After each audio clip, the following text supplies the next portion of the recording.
Bonjour, bienvenue sur votre Minute Info, direction de la sécurité européenne entre Paris et Berlin, qui crée un conseil commun.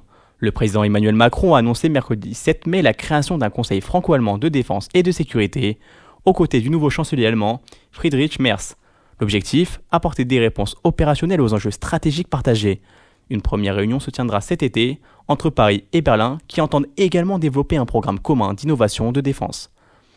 Le chancelier allemand a également souligné la nécessité d'un engagement accru des États-Unis pour résoudre la guerre en Ukraine et souhaite ouvrir un dialogue sur la dissuasion nucléaire avec la France et le Royaume-Uni en complément du cadre de l'OTAN. Maintenant, rendez-vous à Caen avec un impressionnant dispositif de sécurité qui sera déployé ce vendredi 9 mai 2025 pour encadrer la parade opératique du millénaire, un événement exceptionnel qui pourra attirer entre 100 000 et 150 000 personnes. Enfin, pour garantir la sécurité de tous, près de 1000 personnes seront mobilisées parmi elles avec 95 policiers nationaux, 91 policiers municipaux, 110 agents de sécurité privée ainsi que 14 militaires de l'opération Sentinelle. Le parcours de la parade long de 5 km et d'une durée de 5 heures sera surveillé par un dispositif anti-drone et des drones de la police nationale pour assurer une surveillance aérienne.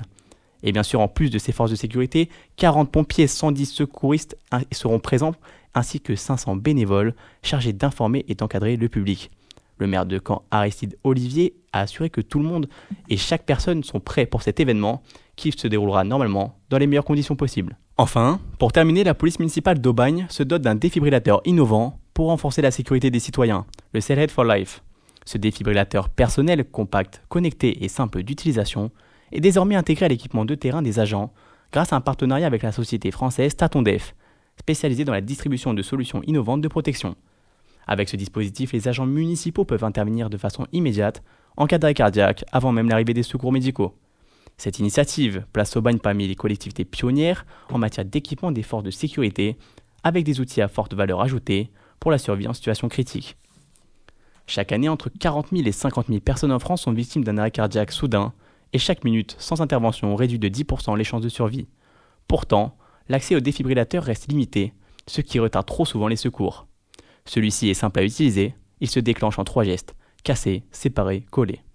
L'appareil guide ensuite l'utilisateur vocalement, permettant ainsi à toute personne, même sans formation, d'agir efficacement en cas d'arrêt cardiaque. C'était votre Minute Info du jour et moi je vous donne rendez-vous jeudi sur www.anews-sécurité.fr.